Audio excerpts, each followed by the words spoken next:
Hey everybody, this is Russ from RetroGamecore. Today we're going to look at this new device here. It is the PowKiddy RGB10S. Now I know what you're thinking, oh man, this is probably another RK3326 device. After all, 2021 was just rife with these types of devices. And you would be correct, this has the exact same specs of the other RGB10 devices within the PowKiddy line, and it also matches the Anbernic RG351 devices too. And so I'm not going to go into detail with these specs because these devices have been done to death. I've probably done half a dozen reviews myself just on this channel. But this is one of the cheapest devices within this chipset available. It retails for $80, and the device is fairly robust when it comes to features. It has internal Wi-Fi, and it has a fairly high quality screen too. And I would say the most attractive aspect of this device is the fact that it can run custom firmware on day one. With just one small tweak, I was able to get ArkOS running perfectly. And it's kind of rare that you'll have a new device in your hands that can take advantage of about 2 years worth of development work. But that's what we're getting in this device here. And so in this review, I'll go ahead and compare it against other devices within the same chipset,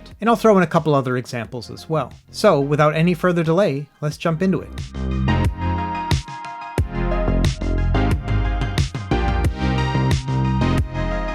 Okay, when it comes to unboxing, this is a very typical PowKiddy setup. Very bare bones instructions, just a little bit about how to turn the device on and off, and then a USB-C cable. And here's what the device looks like. And maybe it's because I've had Steam Deck on the brain lately, but this does look a lot like a very small version of that device. The first thing you're probably going to notice right out the gate is this bright red analog stick. We'll talk about that more later. But aside from that one bright aspect, everything else is fairly predictable. Now surprisingly, this takes after the RGB10 Max 2 in the fact that it has stacked shoulder buttons. And so I'm kind of interested to see how this is going to play out on such a small device. Overall, I do think it has a pretty clean aesthetic. There are no logos or anything on the device, and it has a nice smooth plastic texture to the shell. It's not gritty like you would find on the RG351P. The texture reminds me a lot of the original RGB10. And they only have one colorway for this device. It's just the black and white that you see here. Okay, we're going to start with the top this time around. We'll start with the L1 and R1 buttons first. First impressions of the shoulder buttons, they are way too small and thin. Not only that, they are kind of hard to push down on. The far left and the far right are so hard to push down on that you basically can't push down on them from that angle. In fact, there's only one place to effectively push down on it, and it's right at the corner. So not up top and not to the side, but just right there. And that presents kind of an awkward situation. You can either hold your fingertips out like this, and that gets kind of uncomfortable, or you could use the meat of your index fingers to kind of press down on it there. Either way, neither of these feel very precise at all. It just feels like you're mashing down on the button. And the shoulder buttons themselves have a clickiness to them when you actually push down on them at the correct angle, which, given the small size of these buttons, is surprisingly hard to do. Overall, I'm not a fan of these shoulder buttons at all. Okay, moving over to the triggers. Now these are digital inputs, so there's no sort of analog trigger here. And they have a good amount of travel to them. They basically will click down after about a 1/4 inch of pressure. And they're fairly resistant, but they do bounce back pretty well. But given the fact that they are so small, they feel a little bit cheap. By contrast, the RGB10 Max 2 gives a satisfying thunk when you press down on it correctly. Now when it comes to actually pressing down on them, I have no problems at all. I can kind of push down on them with the tips of my fingers or the very edges too.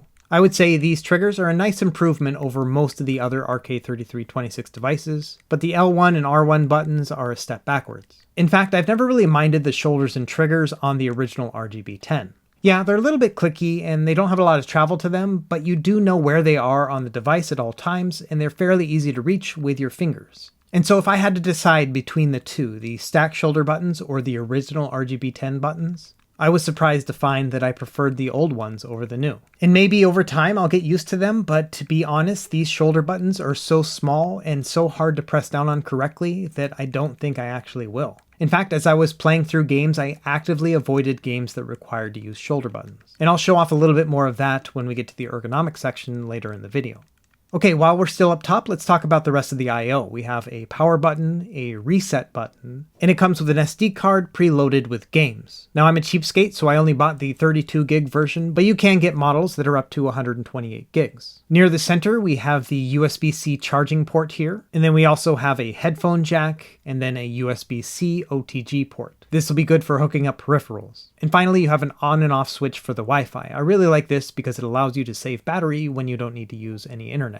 Okay, now let's talk about this big red elephant in the room, the analog stick. This is just a regular old Nintendo Switch style analog stick, and you can probably switch it out for a different colored cap if you'd like. The red really is throwing me off, but over time I just kind of started to ignore it. Additionally, the analog stick is not recessed into the device at all, but it does click down for L3. Okay, now let's talk about the D-pad. I'm fairly certain this is the exact same D-pad that is found on the RGB10 Max 2. And this is a great D-pad. It has good amount of travel to it. It can also pivot correctly, and it has a nice springiness to it as well. They really stepped up their game with the RGB Max 2, and I'm happy to see it in this device as well. In fact, I would say this D-pad rivals those found in Anbernic devices, which in my opinion are the best in class. And yeah, as you can see, the RGB10 Max 2 looks almost identical. They both have a nice grittiness to them as well. These are great D-pads, especially when you compare them to the original RGB10, which was very lightweight and just kind of dainty altogether. It also had a smooth texture to it, which made it feel kind of cheap. And so for a comparison, here is the RG351P from Anbernic. Now this D-pad has had about a year and a half of heavy use, so it looks a little bit smoother than it usually would be, but as you can see, it's very similar to the one on the RGB10S. In terms of sizing, it is 21.5 millimeters altogether, which is the exact same on the RGB Max 2, as well as the D-pads on all of the RG351 series from Anbernic. I wouldn't want them to be any smaller. For example, I think the Nintendo Switch D-pad is way too small for its size. I think the RGB10S is just about right. Now the device has two function buttons on the top as well as start and select on the bottom right here. All these buttons have the same amount of clickiness to them. I do think these buttons stick out a little bit more than they need to, but overall no complaints. I rarely press these buttons anyway. And that's because I'm mostly touching the face buttons, so let's talk about those now. And these also seem to be identical to the RGB10 Max 2. The lettering is colored on them, but other than that they feel just about the same. They have a good amount of travel to them, and when you push them down all the way, they do not sit flush with the case, which is something I really like. If I had to make one complaint about them, I would say that they do stick out a little bit further than I would like. I think if they were just like a millimeter or maybe a half millimeter shorter, then I think it would be a better playing experience. But I think that's a minor gripe, and this is the same problem that I had with the RGB10 Max 2. And it's pretty easy to adapt to the height of these, but I just wish they were a little bit shorter. Now the original RGB10 devices had buttons that went down too far, and if I had to choose between the two, I would pick the 10S every time. I think a good middle ground is the Anbernic devices, the RG351P in particular.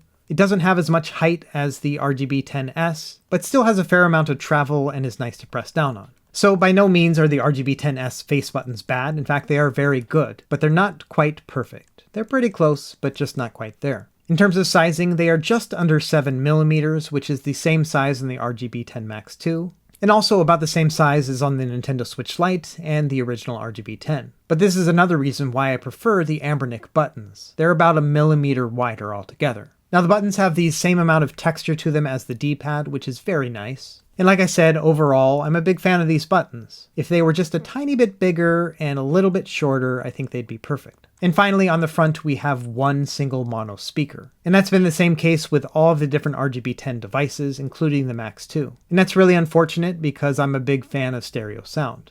So let's take a closer look between this and the original RGB10. This is the Pro model right here in the light blue. Now, the RGB10 devices had a really crappy analog stick, so I'm glad they improved upon it, but I think it's a little bit odd that they swapped out the D-pad and the analog sticks on the left here, especially because the majority of the games you're going to play are going to use the D-pad and not the analog stick. Everything else seems to be relatively equal across these two devices. They each have function buttons and start and select. But it's a little bit different on the bottom here. As you can see, the original RGB10 had a full USB-A port, which I always appreciated. And the speaker faced down on the original RGB10 as opposed to facing you on the 10S. The problem with the placement of the 10S is that your thumb will often cover the speaker, which will negatively impact the sound.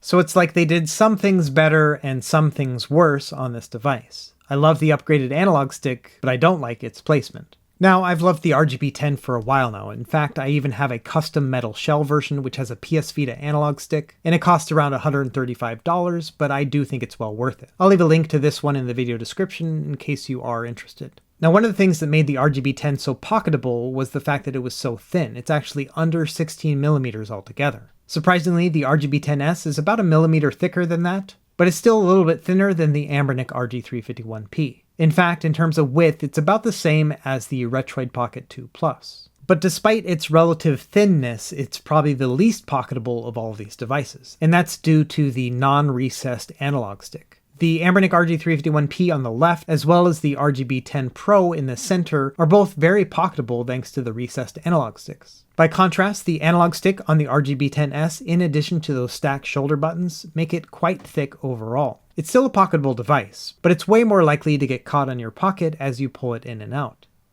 Now in terms of weight, this is the lightest one we have. It's 143 grams. It's lighter than the RGB10 as well as the metal one, which by the way is about the same weight as the Retroid Pocket 2. It's also lighter than the 351P or a metal version like the 351MP. And of course it's quite a bit lighter than the RGB10 Max 2. In fact, it's almost at the competition weight of something like the Miyoo Mini or the Anbernic RG280V. And this is probably one of its greatest strengths. It is a light device. So now let's talk about ergonomics. Like I mentioned, this thing is shaped kind of like a really small Steam Deck. And typically when you make rounded corners at the bottom like that, it's so that it can rest comfortably in the palm of your hands. The problem is the device is so small that it never actually reaches the palm of your hands. And so essentially the rounded corners here do nothing other than give you less leverage while you're holding the device. In fact, it feels kind of awkward to hold it in the hands. And so instead of palming the device, I found that I ended up just kind of holding it with the edges of my fingers. Now because the device is so small, everything is pretty easy to access. And in fact, I found that I could comfortably rest my index fingers on the trigger buttons. And while it is weird that the D-pad is on the bottom like this, the only thing I can think of is they did this so that the analog stick wouldn't get in the way of your thumb when you're pressing down on the D-pad. And so that kind of makes sense to me, but all the same, it's just not a very practical placement for these two input methods. And like I mentioned, the fact that this doesn't actually rest in the palm of your hands makes those bottom corners just really awkward.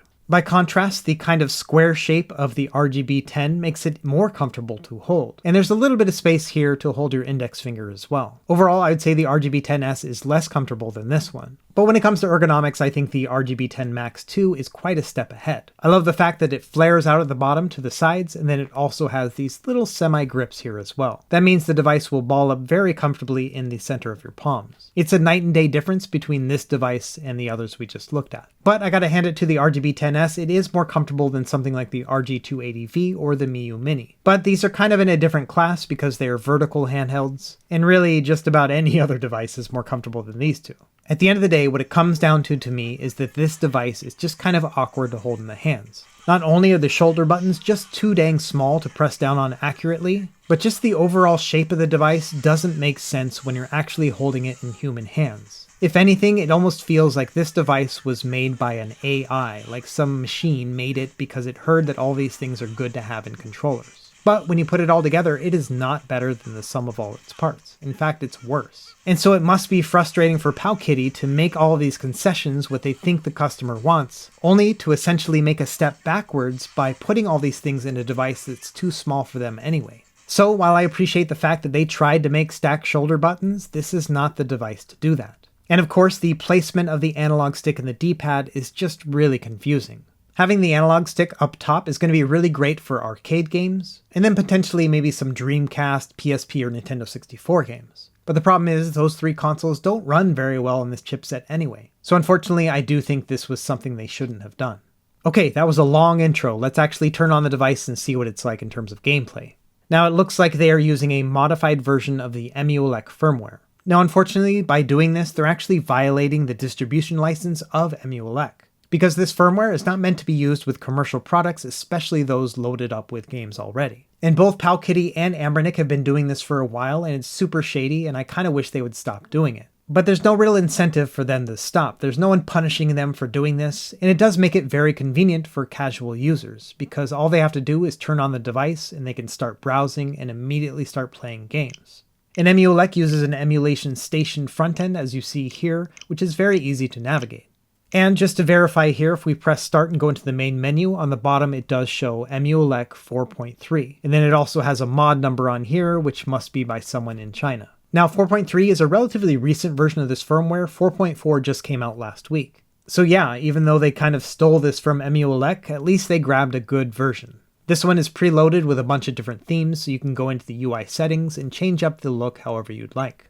But I'm going to stick to the original theme that came with this device here, called the Nintendo Switch Lite version. Now within each of these system folders, there's a pretty good amount of games here. For example, they've loaded up Nintendo games and Super Nintendo games with the top 100 releases. And again, while they shouldn't be loading up commercial content like this, it is going to be useful for casual gamers who just want to jump into a game without worrying about downloading ROMs and all that other stuff. And it looks like they've modified the experience in the user's favor as well. For example, when first starting up a Nintendo game, they've already scaled it correctly to 4:3. And yeah, as you can see here, they've set it to core provided as the aspect ratio, which is the correct one to use. But it looks like they've also turned on bilinear filtering by default, which will balance out all the pixels, but it will also give you a bit of a softer look for your games. But again, this is probably the best situation for casual users because they're not going to want to figure out how to use shaders and things like that. And so yeah, I would say the configuration just out of the box with this device is one of the best that you can find in an RK3326 device. Of course, I always recommend using custom firmware and building out your own library, but for those who just want to get right into the games, this is going to be a relatively pick up and play experience.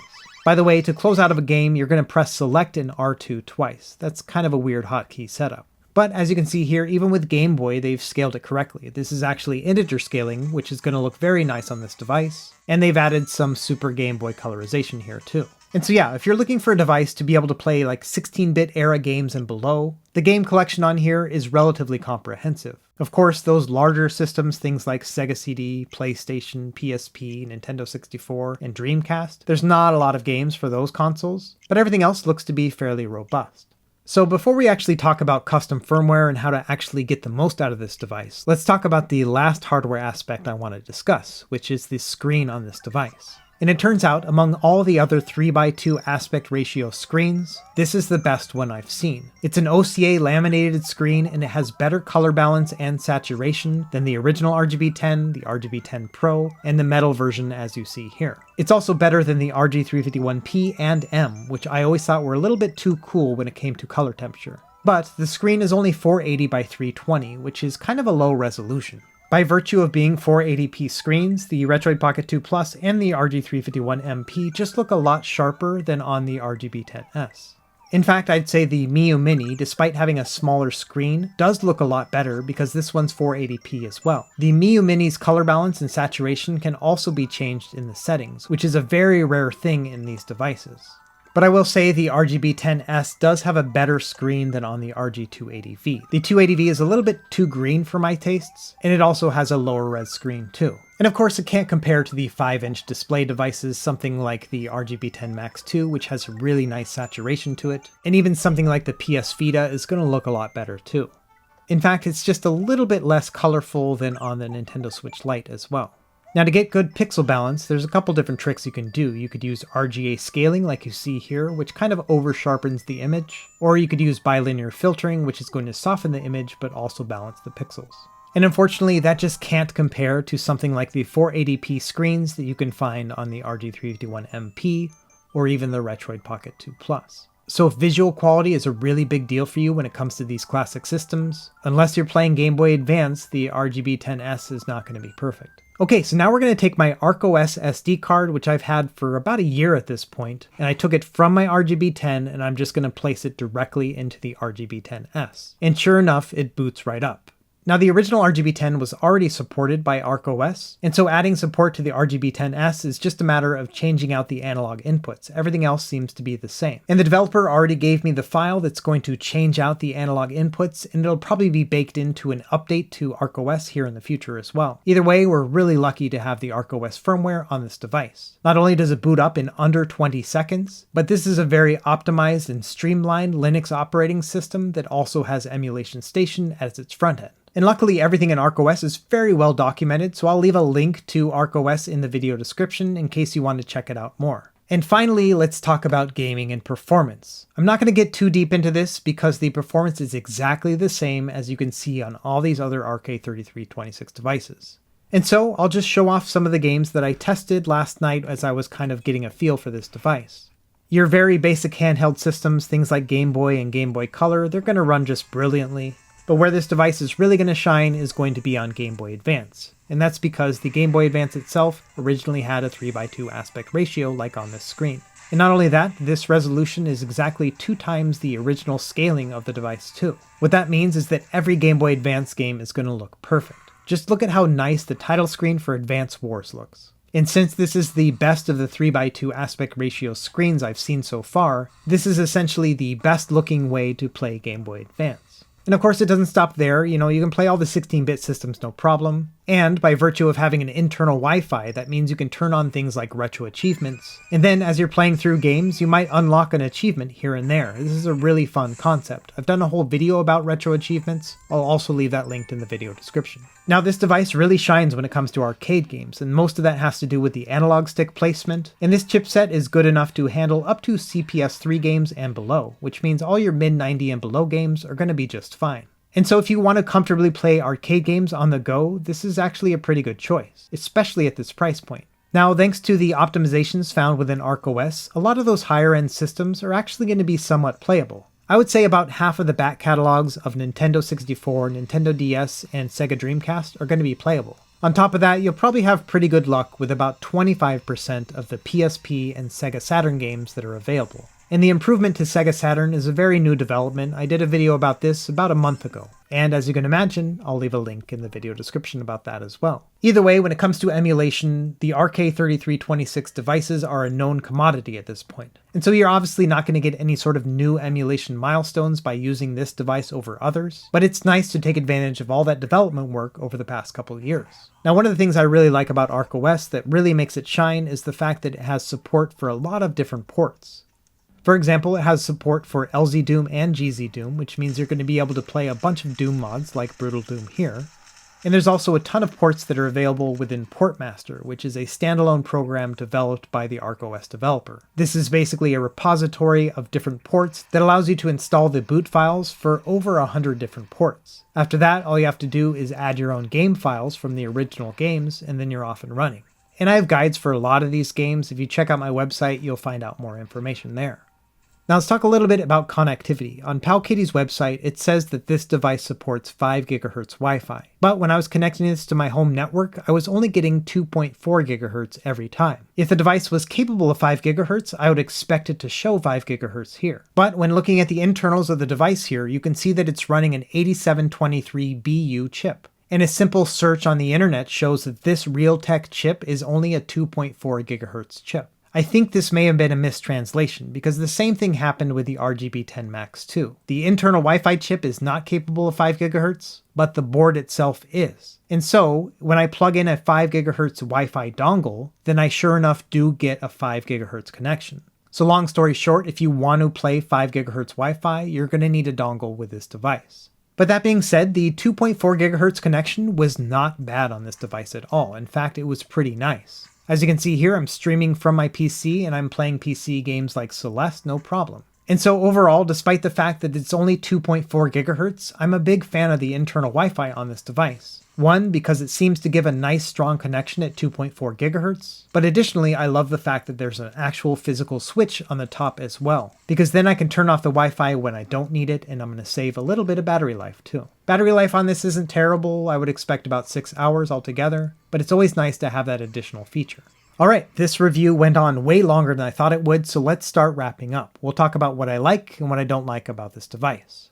Number one, I think this is a great screen for 3x2 aspect devices. The D-pad and buttons are really good. They're not perfect, but they're close. And I love the fact that I can load ArkOS on day one on this device. I'm a big fan of having internal Wi-Fi, and I love the switch on top as well, so mad props there. And finally, I think this is a good, decent price for what you're going to get. You're getting a lot of bang for your buck, and a lot of that has to do thanks to the development within ArkOS. But of course it's not perfect, and far from it. So let's talk about what I don't like about the RGB10S. Number one, the ergonomics on this are surprisingly terrible. When you see pictures of it, you're like, oh, this thing is cute, I'd love to put it in my hands. But the moment you put it in your hands, you're like, oh, this isn't good, take it back. The shoulder buttons are the worst culprit here. They are very hard to press down on. You have to find that perfect angle, and it just never felt natural to me. And the speaker placement is also kind of terrible, like my thumb would almost always cover it up. And I'm not sure what's going on with that red analog stick, but I'm not a big fan. Finally, like I mentioned earlier, it feels like this device was made by AI. Like they took all of the opinions that are available on the internet and then threw it all together into a handheld